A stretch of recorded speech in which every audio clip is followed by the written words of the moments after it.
Good evening.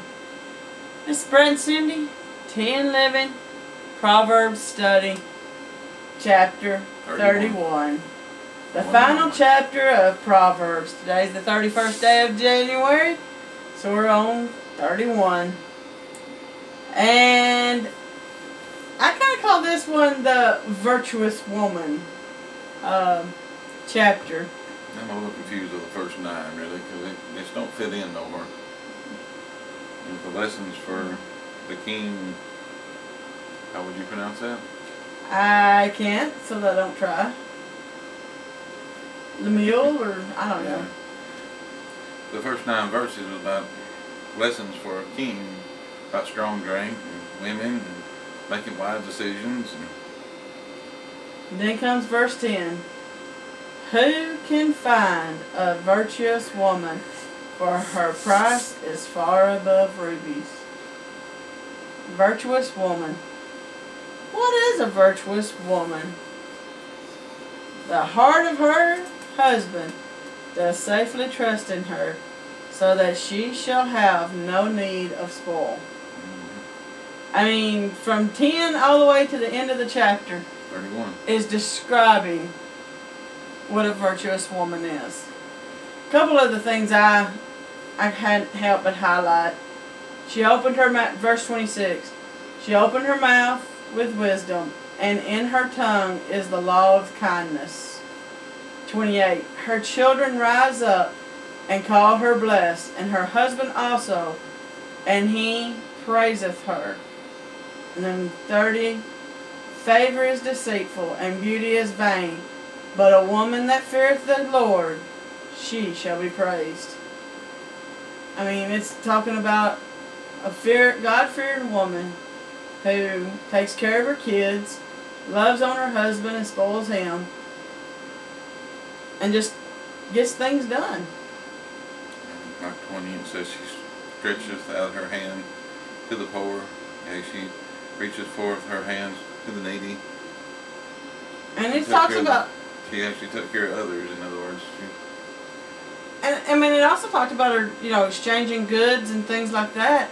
I mean, she finds a way to save money, finds a way to make the money last longer. And, I mean... I like 16. Oh, what is 16? She considereth a field and buy it. For the fruit of her hand she planteth a vineyard. Yeah. I'm always looking for the plant. She's the gardening one. Not in this family, though. But I mean, it does actually... Proverbs 31 is what a godly wife is supposed to be like. Mm-hmm. And it's a little bit different than what people put in perspective today. I mean, don't get me wrong. I'm all about a woman if she wants to have a career and do the things that she wants to do. But God put the responsibility of keeping the peace in the home on us. Man, he created first. He did divide them off, though. Things for the men to do and things for the women to do. But it has a long list here. Oh, yeah. But I mean, it's just God created a woman to be, so man wasn't alone. In Genesis it says, man should not be alone. Let us make a helpmeet for him.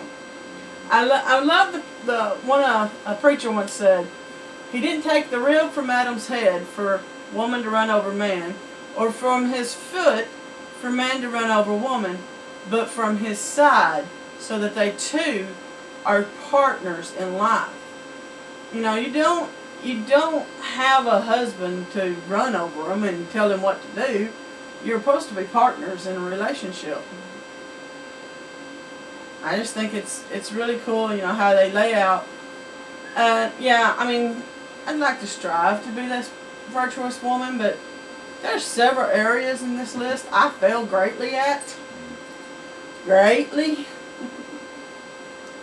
It'd be a hard road to hold for anybody.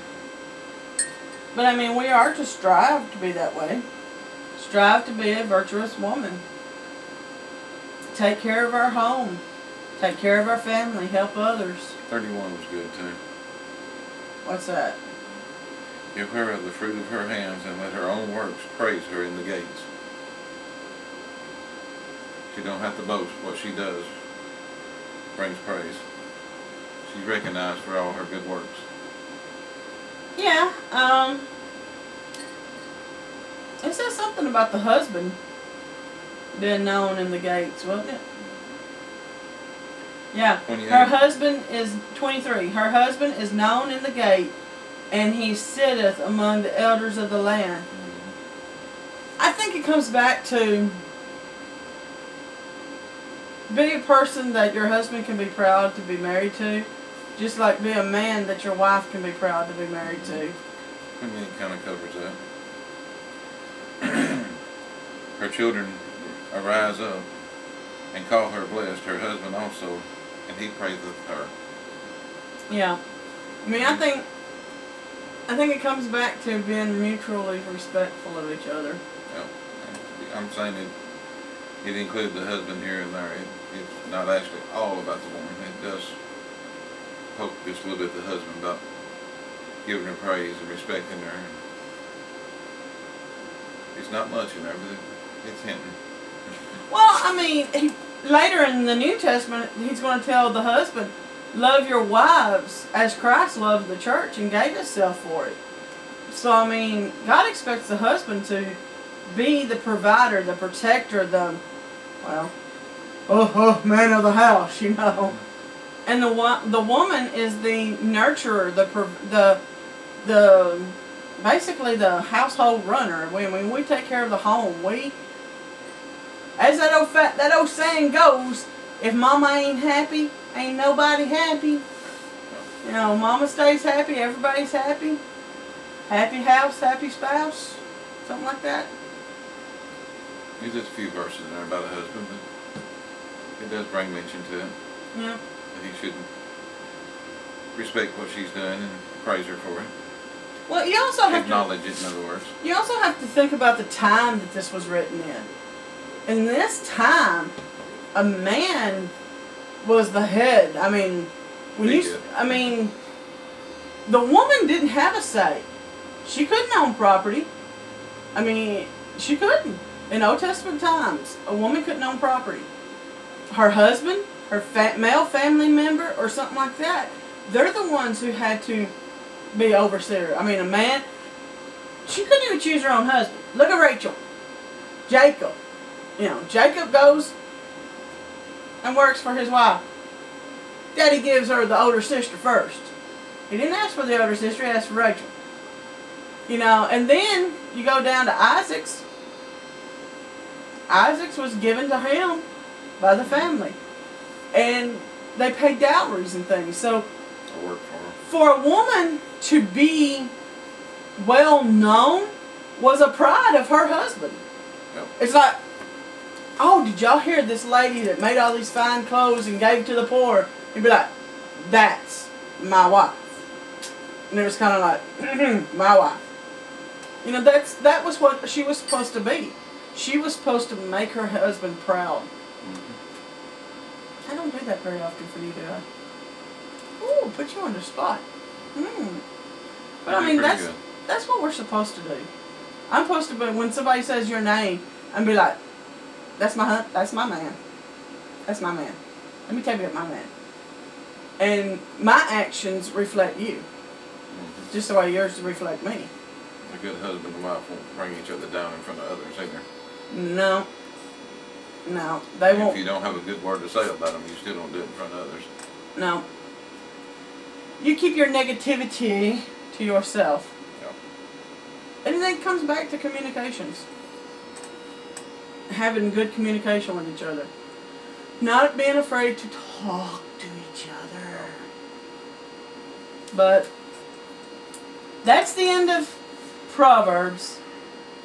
Tomorrow morning starts February 1st. I got to looking at the books. And we've decided we're going to continue on with the study. I don't know if I call it a study, because we basically just read it and pick out some scriptures we really like out of it and share them with you. It's a discussion. Yeah. But, I got to look, and we want to jump back to the New Testament. And since February is the month of love, I thought what not better way to think than maybe read the Corinthians. 1st and 2nd Corinthians. Because if I'm not mistaken, I think it's Corinthians 13 is the book of love. We'd be reading that just about the time Valentine's Day rolled around. Pretty close. Because it's talking about love. Well, it says charity, but it can be translated to love. So I think we're going to continue our discussions and pick up Corinthians. Both books, so there's 29 chapters. Yeah, both books, it equals 29 chapters. So This that's a is chapter a leap day. year, so it'd be just right. Yep. We're going to leap into Corinthians. Yep. So we look forward to it. And give us some comments what you think about Proverbs 31's virtuous woman. And what do you think a virtuous woman is? And we thank you for tuning in and watching our lovely videos. Yep. And we always thank you for subscribing to our channel and just listening to us ramble. We appreciate it. And we pray that you have a great evening. God bless you.